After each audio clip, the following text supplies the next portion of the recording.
3.3 Differentiation Rules. The outline of this video is as follows. We will begin by adding a crucial function to our toolkit, the natural exponential function, and I will show you its surprisingly simple derivative. From there, we will significantly expand our capabilities with the product rule and the quotient rule. These two rules are essential for handling more complex functions that are built by multiplying or dividing other functions, a very common scenario. Finally, we will look at the idea of taking a derivative more than once, leading us to second and higher order derivatives. This process of repeated differentiation is key to understanding concepts like acceleration and the curvature of a graph. By the end, you will be able to differentiate a much wider and more interesting class of functions. Let us begin with our first two shortcuts for finding derivatives, which let us bypass the limit definition for many common functions. The first rule is for constant functions,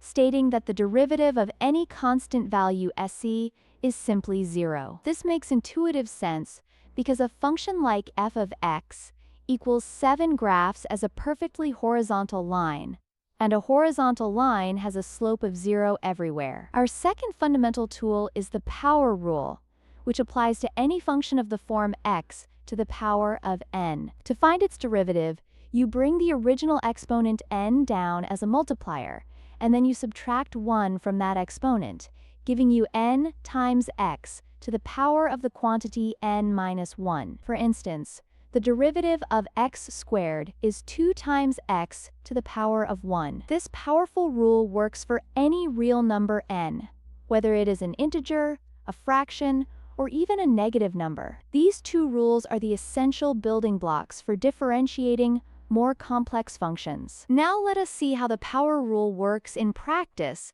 with a few different kinds of exponents. For our first example, y equals x cubed, the process is straightforward. I bring the exponent, 3, down to the front as a multiplier, and then subtract 1 from the original exponent, leaving us with 3 times x squared. The same exact rule applies to fractional exponents. For y equals x to the power of 2/3, we multiply by 2/3, and the new exponent becomes 2/3 minus 1, or negative 1/3. It even works for negative exponents, like in the function 1 over x to the 4th, which is x to the power of negative 4. Applying the rule, we get negative 4 times x to the power of negative 5. A common mistake is to subtract incorrectly and get negative 3. The main point is that this simple two-step process works for any real number exponent. Now I will introduce two powerful rules that let us combine our previous results to differentiate more complex functions. The first is the constant multiple rule, which states that the derivative of a constant clonc times a function u is simply clonc times the derivative of u. For example, to find the derivative of 3 times x squared, we can pull the 3 to the side, find the derivative of x squared, which is 2x, and then multiply them to get 6x.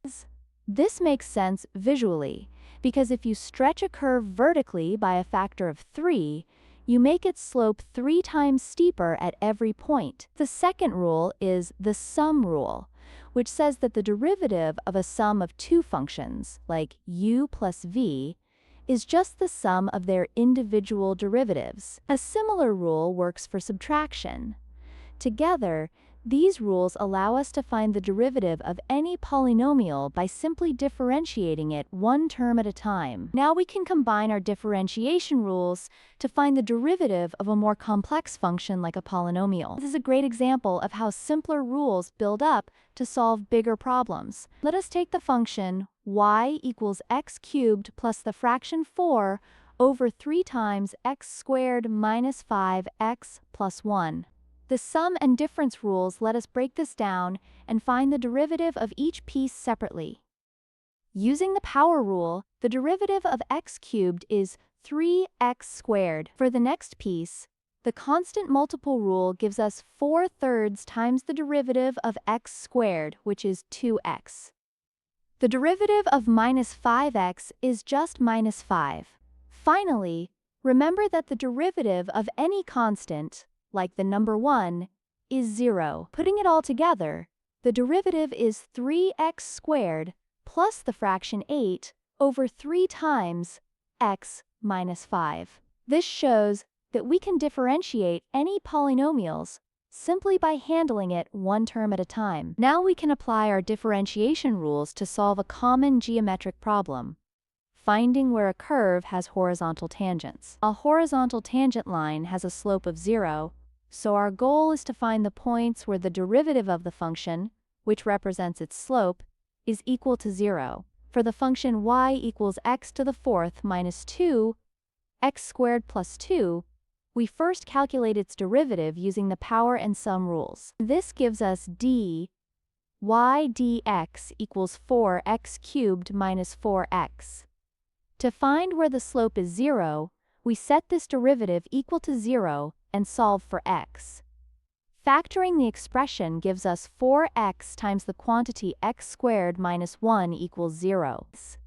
This equation is true when x is 0, positive 1, or negative 1.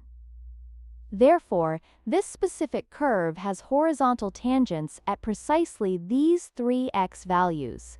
Remember, setting the first derivative to 0 is the key to locating any horizontal tangents. Let us explore how to find the derivative of an exponential function, which will lead us to a very special number in calculus. When we calculate the derivative of a general exponential function, a to the power of x, the result is proportional to the original function itself. This constant of proportionality, which we can call L, is a limit that represents the slope of the function's graph right where it crosses the y-axis. Now, there is a unique base for which this slope is exactly 1.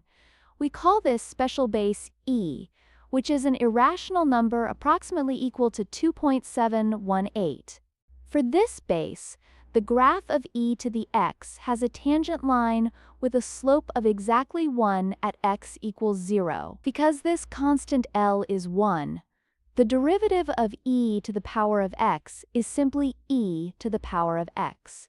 The essential takeaway is that the natural exponential function is its own derivative. Now I will explain a crucial new tool, the product rule, which is necessary because the derivative of a product is not simply the product of the derivatives.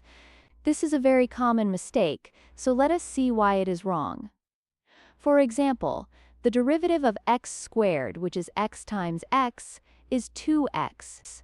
However, if you were to take the derivative of each x first and then multiply, you would get 1 times 1, which is 1, a completely different answer. The correct formula is the product rule, which states that the derivative of a product of two functions, u and v, is the first function times the derivative of the second, plus the second function times the derivative of the first. In prime notation, this is written as u times versus prime plus v times u prime. The key is to remember that the derivative of a product is a sum of two mixed terms. Now let us use the product rule to find the derivative of a function that is a product of two smaller polynomials. Our function is y equals the quantity x squared plus 1 times the quantity x cubed plus 3. I will first identify the two parts. Let us call the first part x squared plus 1, our function u, and the second part x cubed plus 3, our function v. The derivatives are straightforward.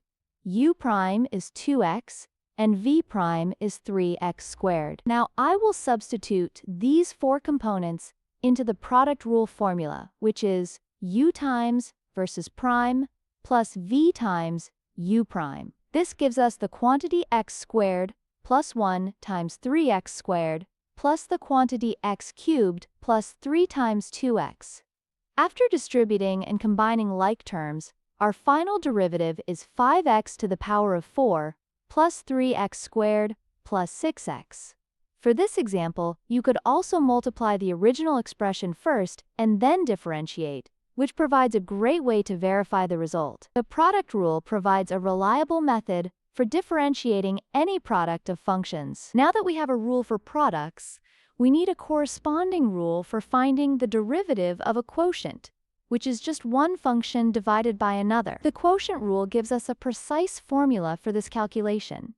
It states that the derivative of a numerator u divided by a denominator v is a new fraction. The denominator of this new fraction is the original denominator squared, or v squared. The numerator is the denominator v times the derivative of the numerator u minus the numerator u times the derivative of the denominator v. A common way to remember this is the phrase low d high minus high d low over the square of what is below. Unlike the product rule, the subtraction in the numerator means the order of terms is critical.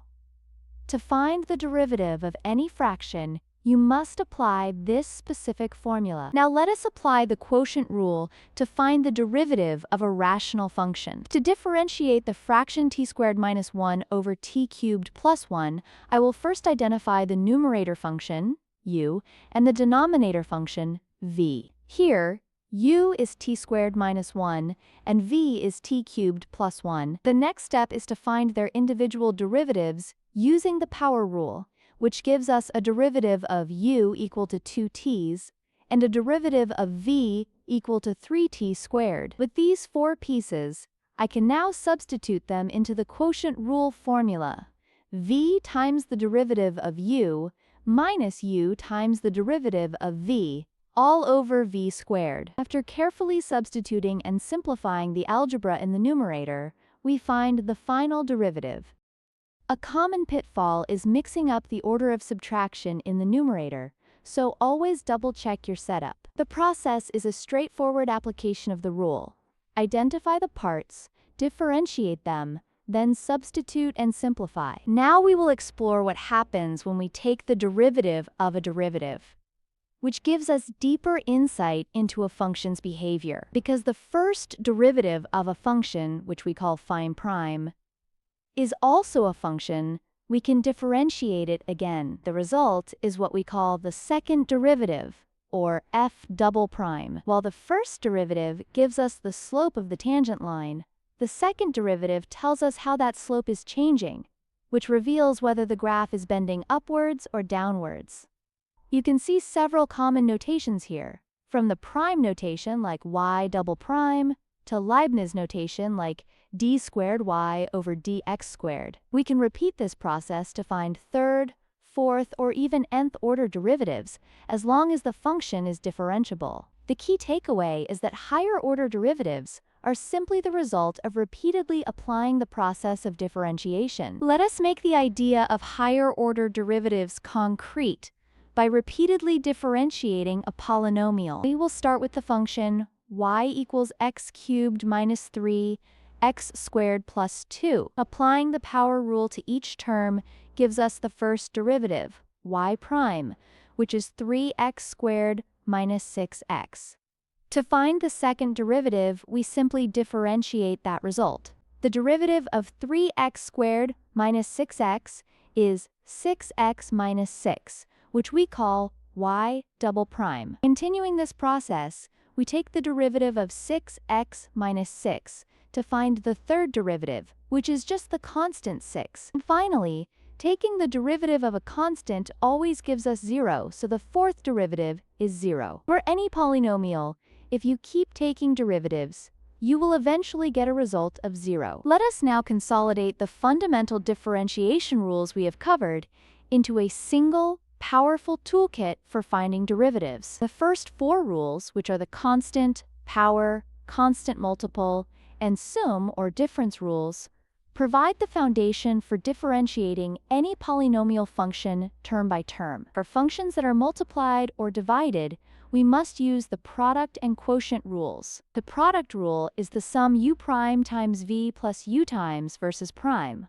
while the quotient rule is the fraction with the quantity u prime times versus minus u times versus prime in the numerator, all over v squared. Finally, we have the special rule for the natural exponential, where the derivative of e to the power of x is simply itself. With these combined, we can now find the derivative of a function like x squared times e to the power of x by applying the product and power rules together. Mastering this toolkit is the key to calculating derivatives efficiently without always returning to the limit definition. To conclude, let us review the key differentiation techniques we have covered, as these are essential tools for analyzing the behavior of functions.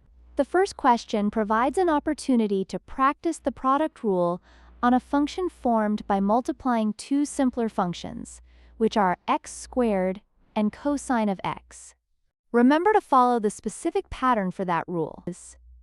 The second question is a multi-step problem where you will first find the first derivative to locate the horizontal tangents, which are the points where the slope of the function is exactly 0. After that, you will find the second derivative by differentiating a second time. Think of these exercises as a practical test of your ability to use derivatives to reveal a function's geometric properties, like its peaks and valleys. I encourage you to pause here and work through these problems to solidify your understanding of these core calculus concepts.